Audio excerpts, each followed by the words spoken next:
It's been too long and I'm so sorry. I've been MIA, but hopefully I am back and hopefully I'm back for good. So today I kind of wanted to do a little catch up, chit chat, talk about where I've been, but also, you know, I'm gonna bring you a hair tutorial. I'm gonna show you guys how I got these waves.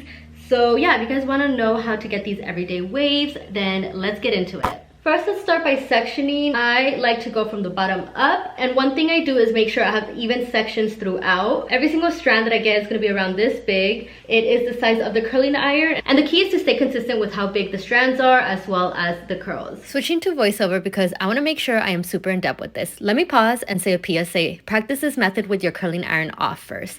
Try getting the technique down, and once you get the rhythm of it, turn your iron on and see if you could get that curl. Feel free to pause this video after every step while you practice, and your hair will thank you. Okay, let's continue. So this is my left hand side, and I'm holding the curling iron with my right hand. The clamp part is going to be in front of my hair, while the barrel part is going to be in back of my hair, so my hair will be in between that.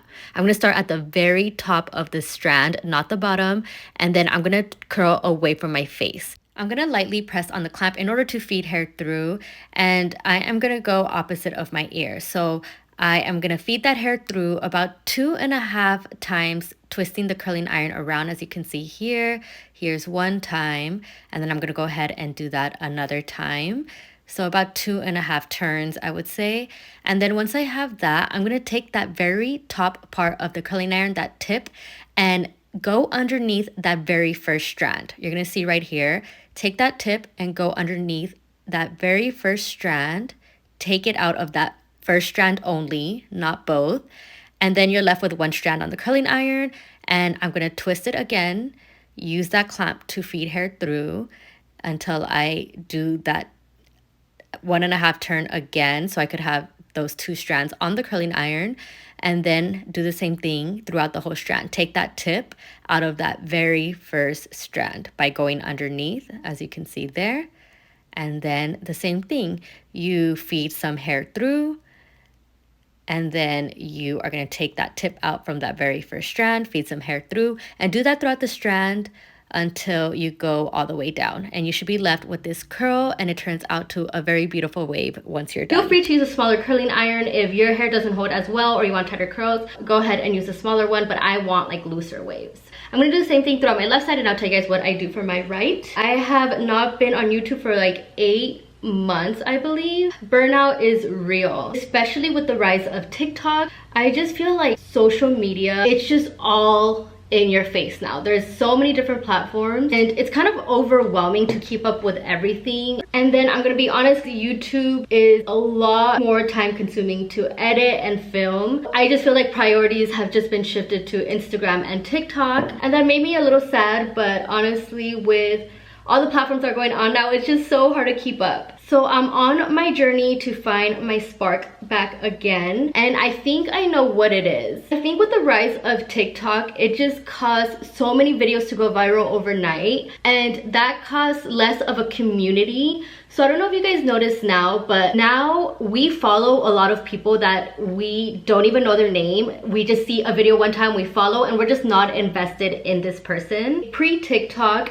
anyone who I would follow on Instagram, anyone who I followed on YouTube, I knew everything about them. I knew their name, I knew what they were about. I was fully invested in the people I followed. But now I find myself like, oh, I don't even know I even followed this person, and I don't even know what they're about. Because I click follow because something intrigued me, but then there's so many videos out there, you just don't see their video again until years later, and you're like, wait, why do I even follow this person? Do you guys know what I'm saying? It's just a lot less of a community now and more just like video, follow whoever. And I think that's what I miss. I miss the community feeling. And that is why I want to get back on YouTube and start filming more YouTubes, because it allows me to talk. It allows me to like chit chat with you guys as I'm doing right now. With that being said, I want YouTube to be more of my outlet. So I feel like I am going to, of course, do a bunch of hair tutorials. I'm still always going to do that, but I definitely want to throw in fun things where I don't feel like it's just hair, because that is how burnout happens.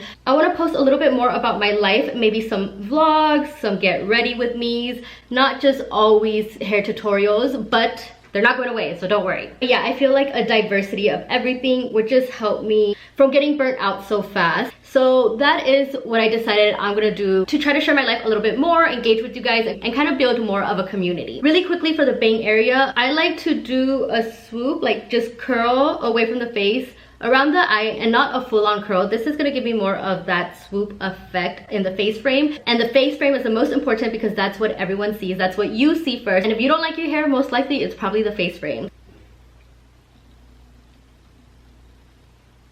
You see how it kind of curves in like that? I go like this. I kind of push it forward because I like it sitting on my forehead. And I'm gonna add a no crease clip to hold it in place right there and let it set.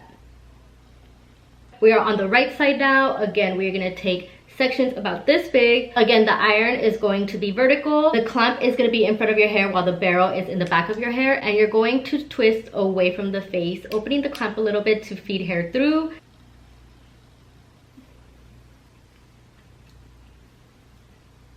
So I roll it about 2.5 times. I take out that tip from that very first section.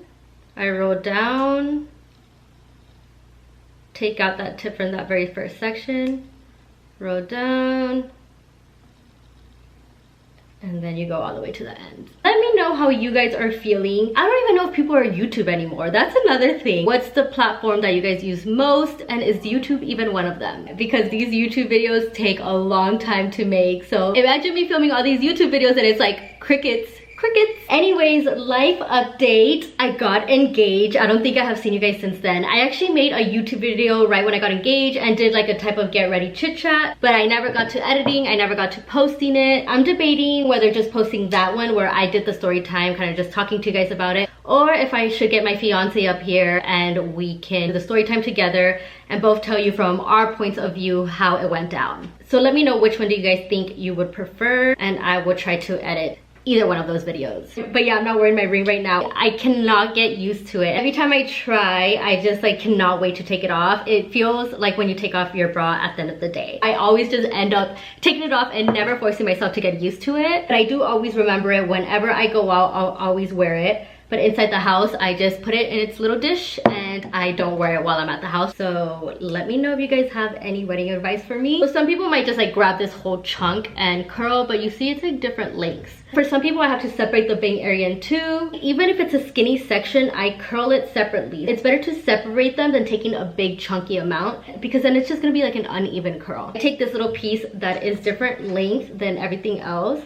Again, start at the top, roll 2 times, take out, roll, and then drag down. And as I mentioned for the very front, I curl right when I get to my eye area away from the face, and then let it go. The curling iron gets so hot and I'm not used to it anymore because I've been using the Dyson Airwrap or the Shark. So now honestly, using the curling iron gives me a little bit anxiety and I feel bad for my hair. I'm like, I'm so sorry I'm putting this heat on you, but I'm doing it for you guys, so please like and comment. So again, I push it forward and you see how it's swooping around that eye area.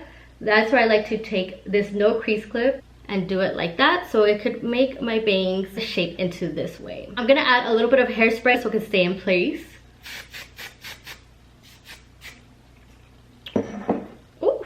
And with a wide tooth comb, I am going to separate my curls. And I'm gonna show you guys some magic because right now they look and I'm gonna show you guys how to go from to like bomb. A lot of your bad hair days have to do with like what you do afterwards. You could really elevate a hairstyle and make it look a lot better. A lot of people just think I curled it and this is, oh man, it's not that cute. But it's like, no girl, you have to make it cute. You have to put in effort. So we're gonna put in effort. We're gonna first start off by separating our curls. And look already how much better that looks versus these string curls. So let's do it on this side. Did you guys think we were done? Because we're not done yet. We're gonna make it even better. Let's take some texture spray and spray it throughout. This is gonna give it some texture, mess it up a little bit, add some fullness, add some volume. And I like to massage my scalp to add that volume. Okay, let's do it to this side. That's when I like to take my hands and wake up these roots. I like to flip my hair upside down, which I'm not gonna do right now, but I will suggest you guys do that. But yeah, look at that lift and volume. It's just making it a lot more effortless, less quinceañera-like, more dirty 30 vibes. And because we curled everything in the same direction, sometimes the curls want to bunch up into a circle. So in order to prevent that, the texture spray helps add grit, so it helps the waves stay in place and not bunch up together. But something else I like to do, I like to tease like this. Every dip where the wave is, I like to tease up. And that's just kind of do a little tease and make it stay in place. This is also going to just volumize those waves and not make them look so stringy and skinny. Add some hairspray. Don't be afraid to recurl if you need to recurl. We can always touch it up.